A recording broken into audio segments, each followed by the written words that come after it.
کی جانا میں کون بھولیا کی جانا میں کون اے بھولیا کی جانا میں کون او بھولیا کی جانا میں کون۔ تنویر زلفی کی کہانی ڈاکٹر بختاور کی زبانی۔ آج کی کہانی ہے غربتوں کے سائے۔ جاوید چوراہے پر کھڑا سوچ رہا تھا کتنا رش ہے یہاں، سڑک پار کرنے کا موقع ہی نہیں مل رہا۔ یہ دنیا بھی کیسی ہے، معلوم نہیں لوگ گھروں کو چھوڑ کر باہر کیوں نکل آئے ہیں۔ ہر طرف نفسا نفسی کا عالم ہے، جسے دیکھو منہ اٹھائے چلا آ رہا ہے۔ کسی کو اپنی ہوش نہیں، کوئی دولت کے پیچھے بھاگا جا رہا ہے تو کوئی کسی محبوبہ کی خوشنودی کی خاطر رواں دواں ہے۔ سب لوگ بھاگ رہے ہیں، دوڑ رہے ہیں، یہ رک کیوں نہیں جاتے؟ کاش یہ سب لوگ ایک ہی وقت میں آرام کریں، وہ کیسا حسین لمحہ ہوگا جب سب چیزیں تھم جائیں گی، ہر طرف سناٹا ہوگا، یہ شور و گل، یہ بے ہنگم آوازیں پھر مجھے پریشان نہ کر سکیں گی۔ میں سکون کا متلاشی ہوں، مجھے کسی کی قربت نہیں چاہیے، میں تنہائی چاہتا ہوں۔ میں خیالات سے، جذبات سے، احساسات سے، شور سے چھٹکارا حاصل کرنا چاہتا ہوں۔ بس اس طرح میں مطمئن ہو سکتا ہوں، تب ہی مجھے سکون میسر آ سکتا ہے۔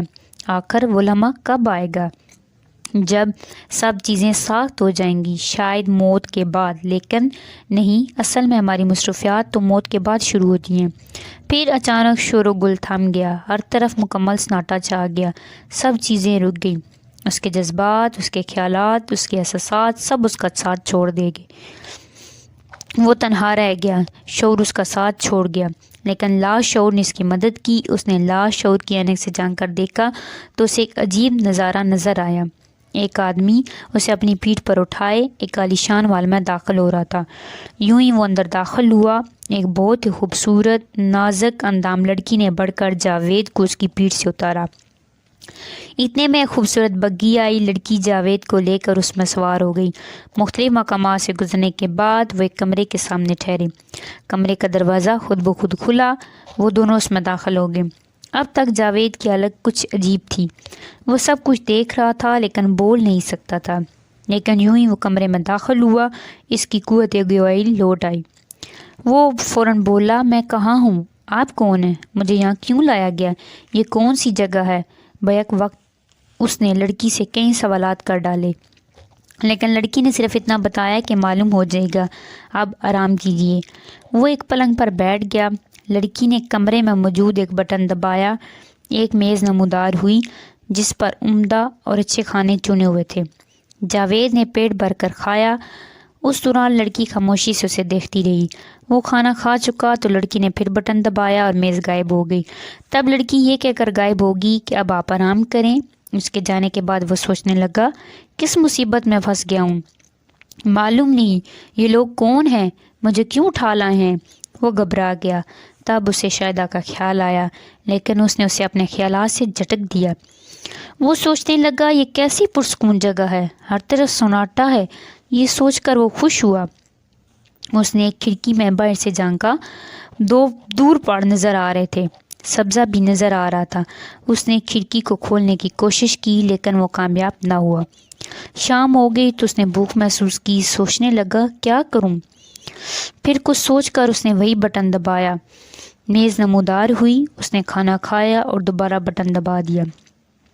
تب اس نے بٹنوں کی ایک قطار دیکھی۔ اس نے سوچا ہو سکتا ہے ان میں سے کسی کو دبانے سے وہ لڑکی دوبارہ آ جائے۔ یہ سوچ کر اس نے ایک سرخ رنگ کے بٹن کو دبایا۔ سرخ رنگ کا یہ واحد بٹن تھا۔ چند لمحے بعد دروازہ کھلا، وہی لڑکی نمودار ہوئی، کہنے لگی، مجھے بلایا تھا؟ ہاں فرمائیے، عرض یہ ہے کہ آپ کون ہیں؟ انسان ہوں۔ مجھے یہاں کیوں لایا گیا ہے؟ سکون کی خاطر۔ یہ کون سی جگہ ہے؟ میرا گھر۔ آپ کا نام؟ آپ کسی بھی نام سے پکار سکتے ہیں۔ کچھ سوچ کر وہ بولا، شاہدہ کیسا رہے گا؟ اچھا، آپ یہاں اکیلی رہتی ہیں؟ نہیں، میرے کچھ ملازم بھی ہیں۔ پھر لڑکی چلی گئی اور لگاتار کئی دن تک نہ آئی۔ جاوید بور ہو گیا۔ اس سے صرف ایک چیز چھینی گئی تھی، تنہا تھا بھی اور تنہا نہ بھی تھا۔ اس کے جذبات اور خیالات اس کے پاس تھے، شور و گل بھی نہ تھا، سکون تھا۔ وہ سکون کا متلاشی تھا جو اسے مل چکا تھا، لیکن وہ پھر بھی مطمئن نہ ہوا۔ پھر وہ سوچنے لگا، کیا وجہ ہے؟ اب میں کیا چاہتا ہوں؟ قربت چاہتا ہوں۔ کس کی؟ کسی دل کی؟ ہاں، لیکن میں اتنی جلدی ہار مان لوں؟ لیکن وہ سوچتا رہا یہاں تک کہ اس کا ذہن معوف ہو گیا۔ تب اس نے وہی بٹن دبایا اور سو گیا۔ پھر وہ اس وقت جاگا جب کسی نے اسے جھنجھوڑا، جاوید صاحب صبح کے 10 بجے ہیں، آپ اٹھیں گے نہیں؟ رات شاید دیر سے سوئے تھے۔ وہ آنکھیں ملتا ہوا اٹھ بیٹھا۔ شاہدہ اس کے سامنے کھڑی تھی۔ شاہدہ تم؟ ہاں، کیوں کوئی شک ہے؟ میں ہار گیا شاہدہ، بس اتنی جلدی؟ رات تو آپ کہہ رہے تھے کہ بس رہنے دو، میں ہار گیا۔ مجھے ایسا سکون نہیں چاہیے جیسا میں چاہتا ہوں۔ میں نے اپنی غلطی محسوس کر لی۔ مجھے تمہاری قربت چاہیے، مجھے جذبات کی قربت چاہیے، احساسات کی قربت چاہیے۔